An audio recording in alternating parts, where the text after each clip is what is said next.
Are you ready to learn more about how you can get started in scaling yourself even as you're traveling all over the world? This is the 𝐲𝐬𝐿 podcast, and on season 2, we're covering how to become a digital nomad, whether you are an entrepreneur, when you have your own career, and basically what that could look like for you. And on today's episode, if you guys are watching this on YouTube, it's a little bit different because I do have the actual guest right beside me, like I can touch her and poke her, because as part of a digital nomad journey is you can travel anywhere else, and she just so happens to travel to my city. So we were like, let's just do this in person. So without further ado, I would like to introduce you guys to Kris Marie Dano, or Kimmy as I lovingly call her. So Kimmy, please introduce yourself to our guest today. Yes, hi everyone. So I'm Kris. I just said it again. Anyways, and I did founded 𝐷SVS, which is an agency where we work with food bloggers, which is kind of like, I'm still working around it as of the moment. So we're kind of like moving things right now, but I'm still working like online and being a digital marketing, which is what I really love as of the moment and what I'm passionate about. And I'm also the author of How to Kickstart Your Online Freelancing Career, available on Amazon. I have a copy somewhere, yeah. And so I'm living the life that I really wanted, and I have wanted for a while, like when I was growing up. And that really got me into where I want to be. And so that's why I travel here, because, you know, you have to live what you preach, I guess.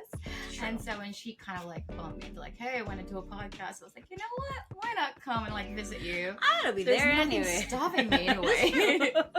Well, tell us more about that. Like you said that this is something like a goal and a dream that you've been having. So tell us more about who you were before you started the digital nomad life that we have. Well, yeah, I'm kind of like, you know, typical Filipino growing up, and just like Filipina, growing up, like being influenced by the environment. I have to like choose a certain degree that you want to pursue.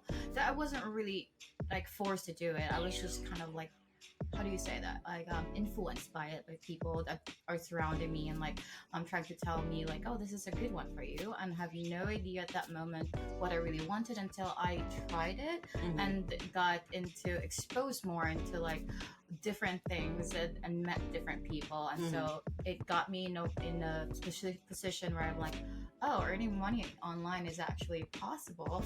And before that, I've already kind of like taken up the electrical engineering. So I do have like 2 degrees ish. One is like electronics tech, which is a diploma, and then the other one is electrical engineering. And I did find out that it wasn't really for me. Yeah, like that's usually do. Yeah, like I did. I tried. I did took up the. I graduated, and then I took up the license review. Once the middle of it, I was like, oh, this isn't really for me. But my parents, my family encouraged me to do it again. So I did it again, and that's when I realized it's like, okay, I really can't.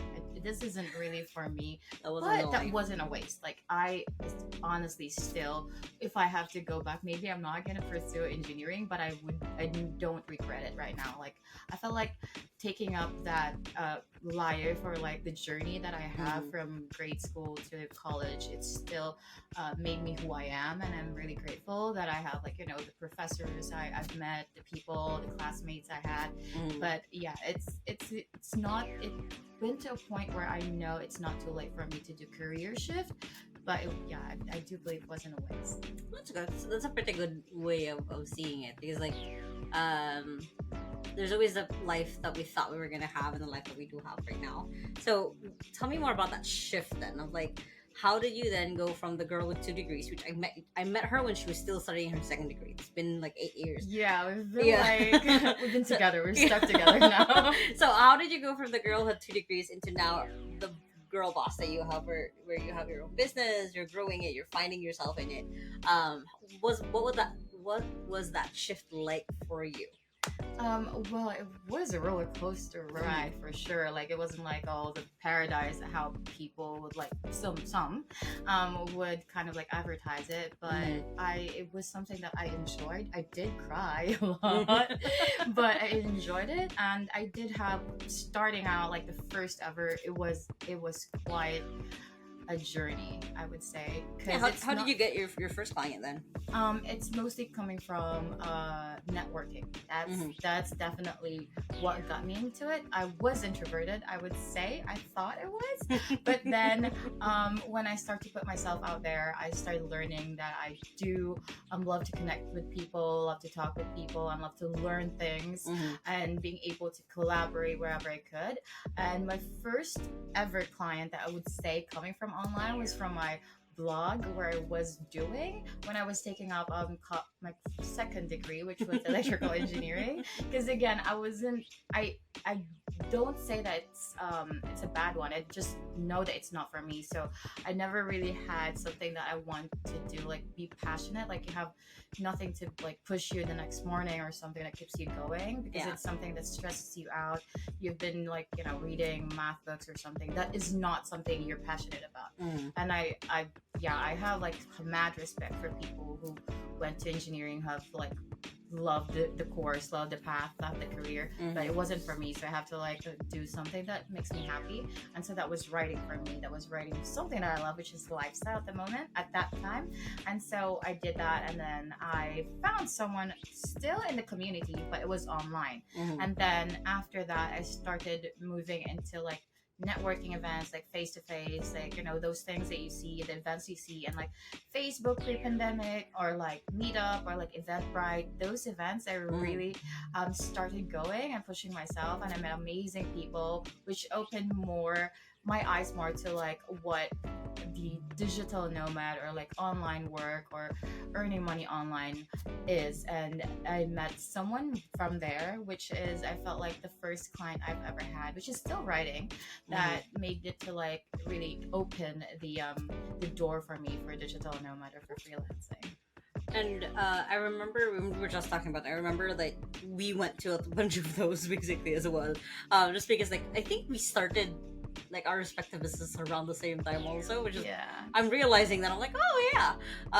And that's kind of the thing is like when you are traveling, when you're a digital nomad, you kind of have to really learn, even though you're really introverted, you kind of have to learn how to be kind of an extrovert. And we've called it different things. Like I called it extrovert juice. Like you need to have some skill of like networking and getting to know people.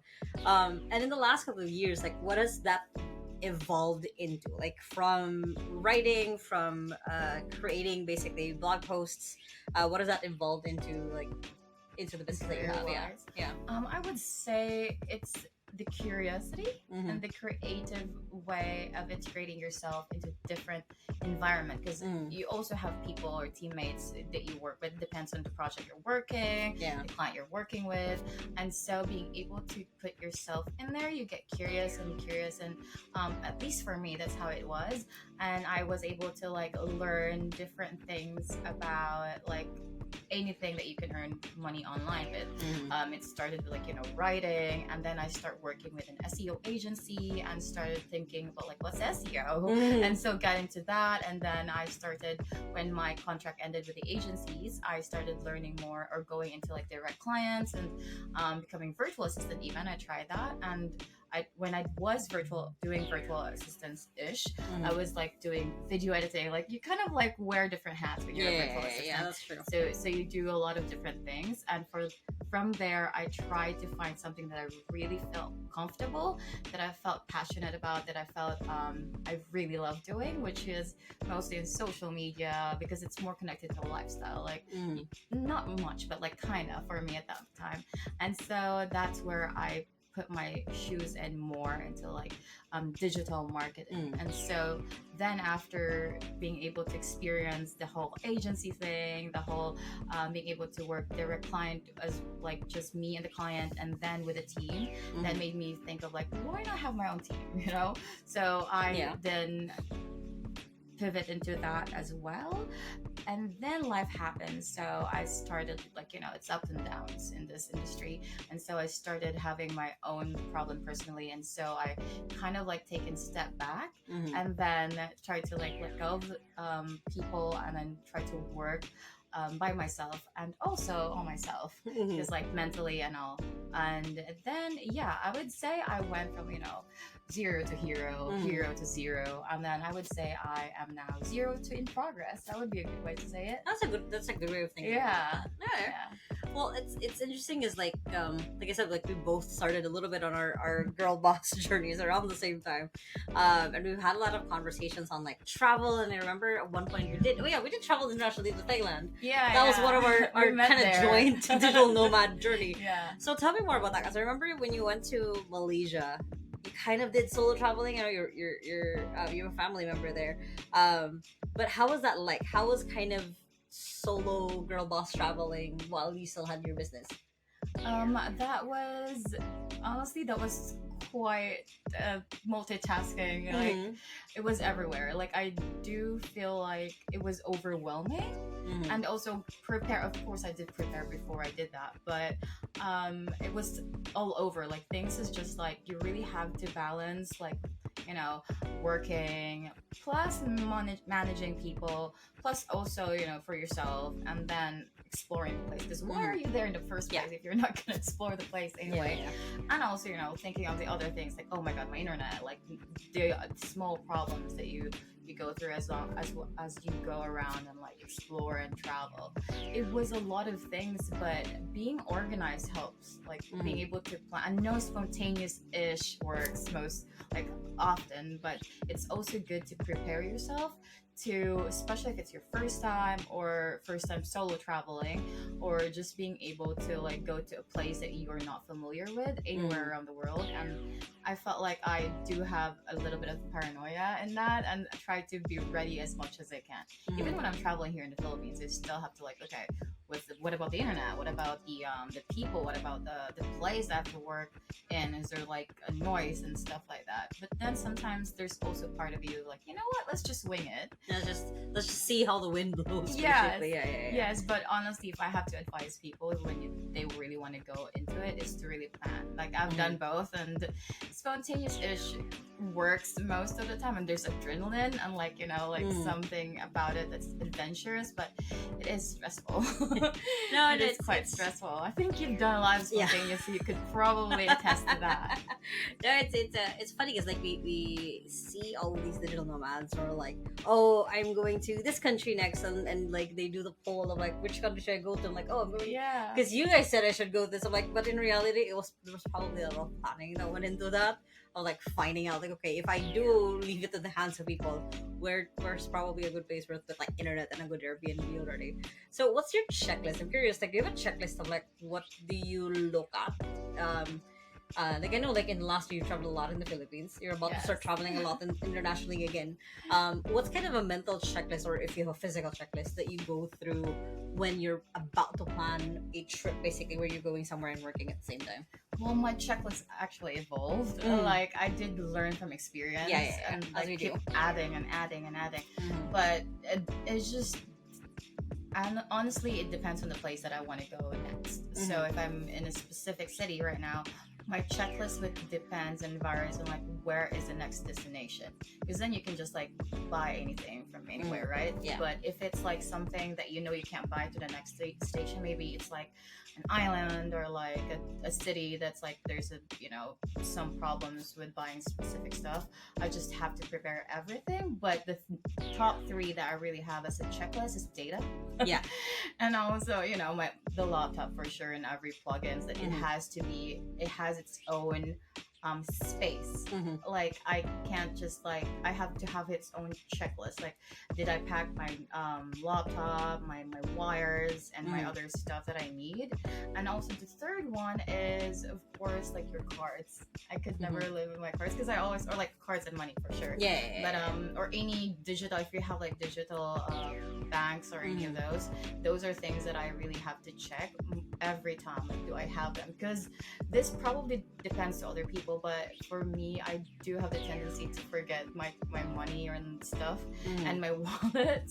And so those three that works for me. But I think it depends on other people. But definitely the mobile data. That's one of the things that's most important for me as someone who works and travel anywhere, because you could never you could trust the reviews, but It's still different when it's you. still different when you're Yeah, there. I've yeah. read like good reviews about like, oh, the internet's good, but when I was there, it wasn't as good as how I expected it Might to have been be. good enough for them, but not for like what Yeah, you like need. what Yeah, I'm yeah, that's happened a doing. lot. Yeah. Yeah, so I have to be paranoid with like internet, and I have to call the place that I'm staying if they have at least like mobile data for the specific telecom that I'm using. Yeah.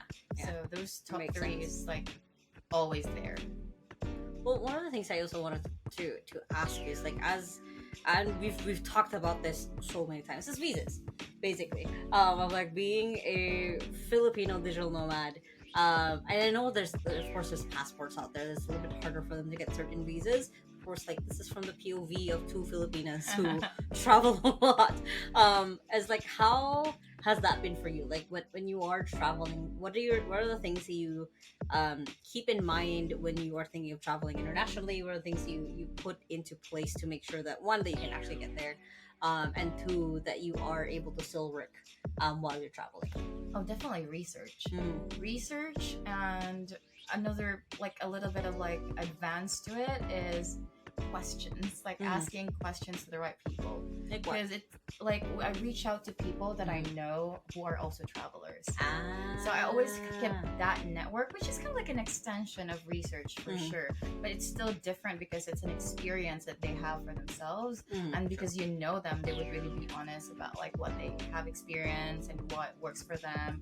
It might work for you. And most of them also is in the same industry, which is in digital, lifestyle, digital nomad lifestyle. And that I just felt like not being able to be scared or like awkward of reaching out to those people. And of course you have to be polite, or if you're not close to them, you have to like at least be nice to reach out to them and just be really particular with how you write the message.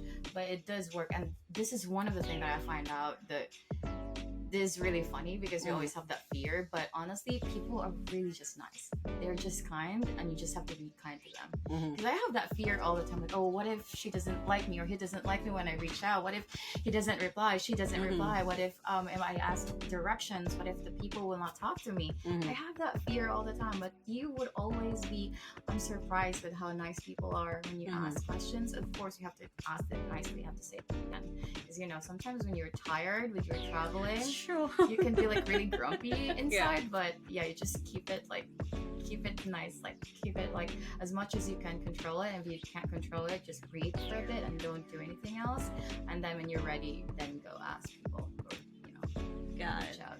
I like that it's pretty much the same advice of like, if you want to start growing yourself and start getting clients, basically a lot of that is to network. And if you also want to travel in with the best experience as you possibly can, it's also networking, it's also asking people and getting to know them. That's a really good perspective. So then I also want to ask, when it comes to the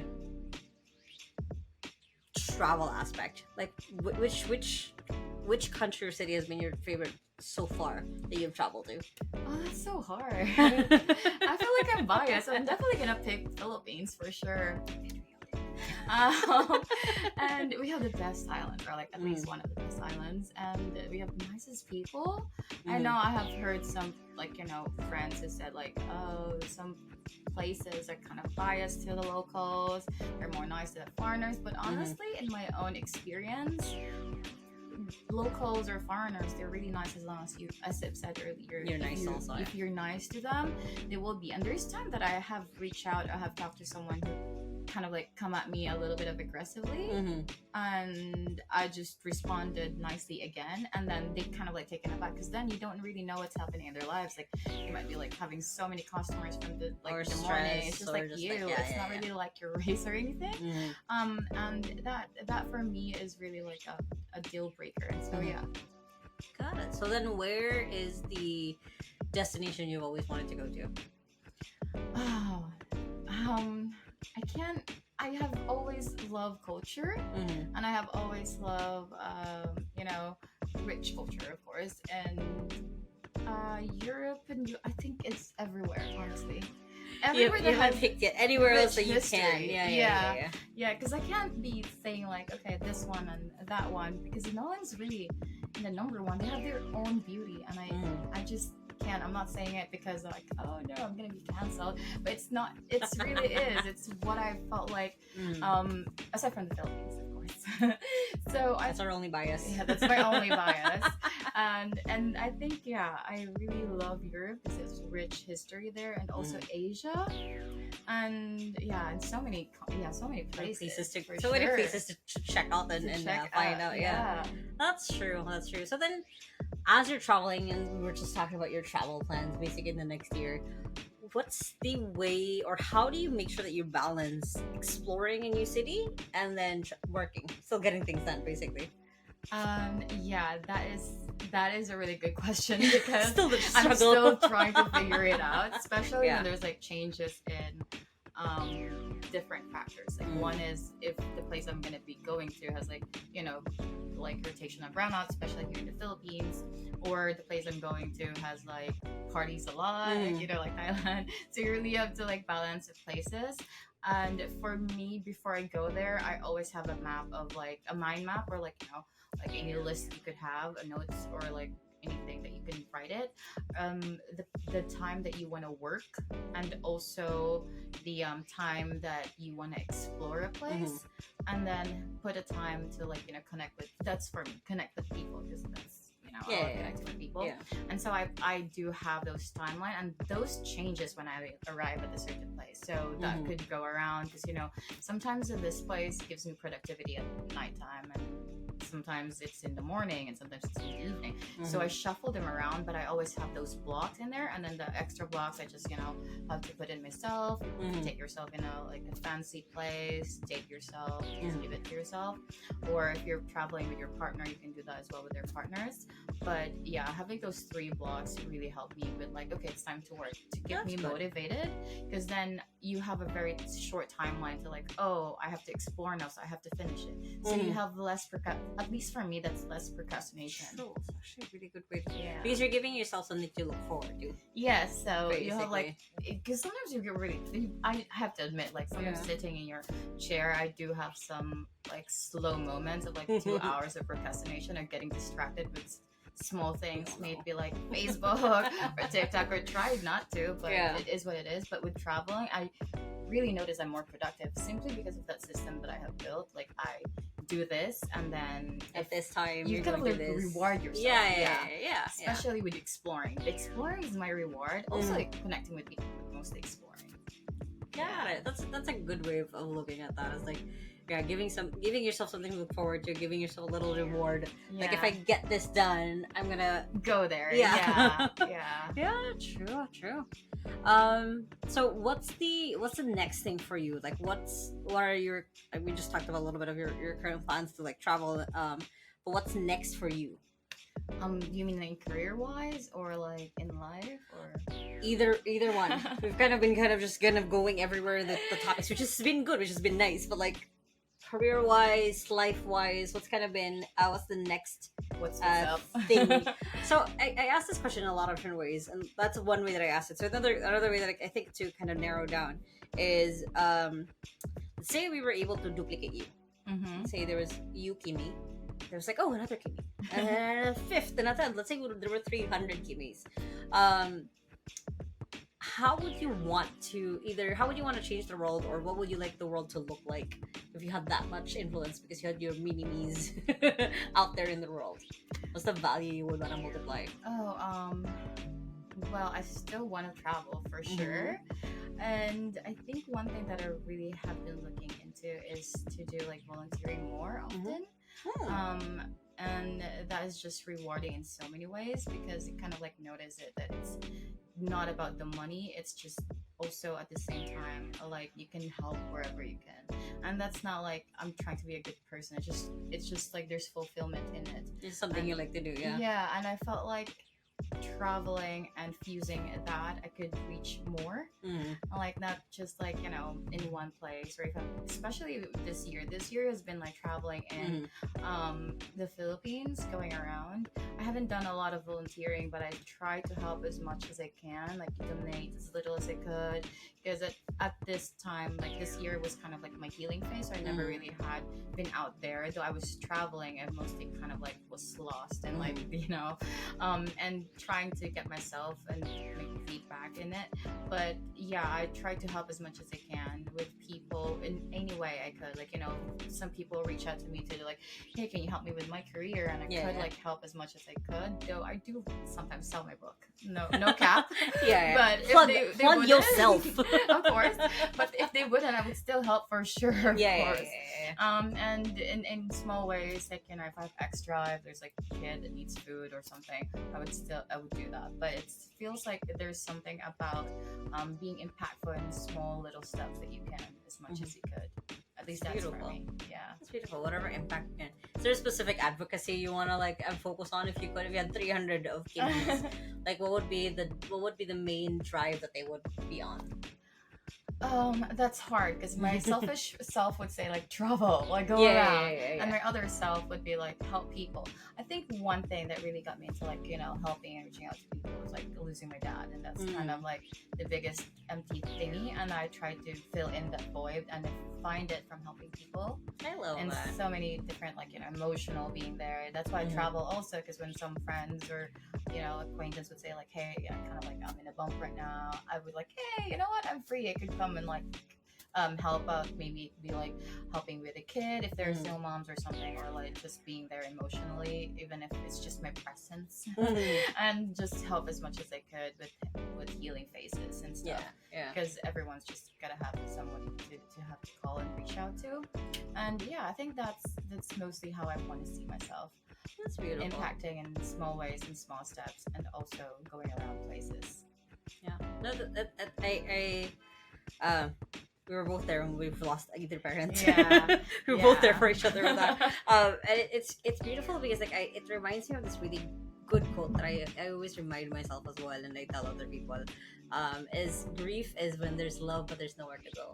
So it's essentially what you're doing is you have all of this love and you want to give it to other people because you can't give it to the one person that you can't. Exactly. You want to give it's it filling to the void, and also kind of like maintaining, because my dad really likes to help.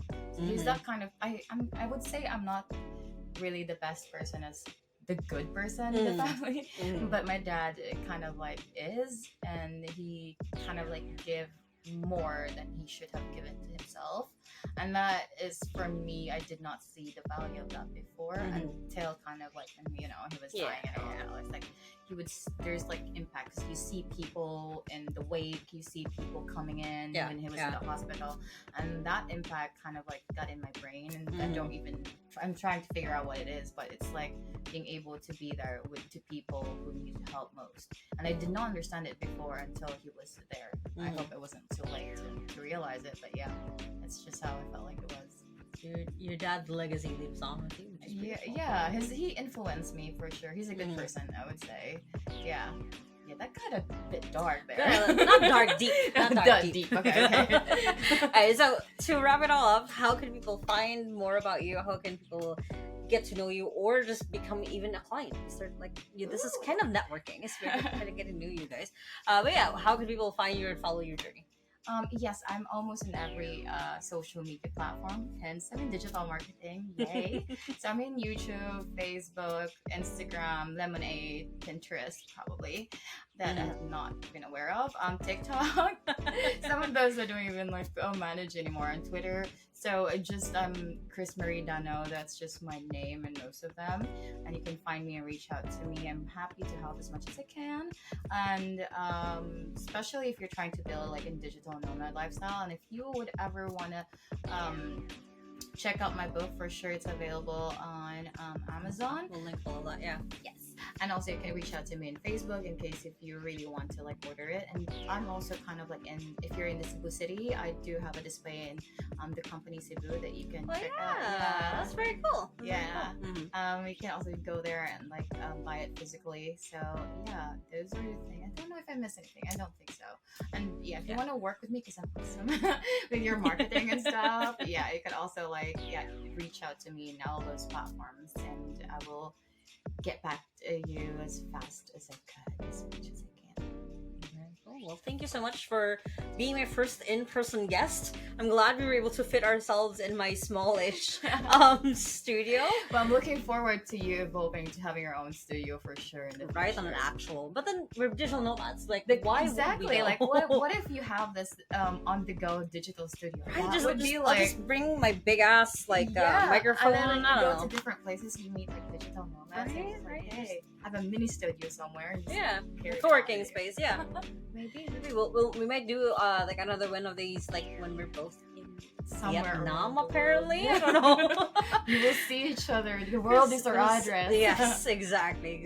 Well, I'll put all of 𝐿's links or Kris's links in the description below, wherever you guys are watching or listening.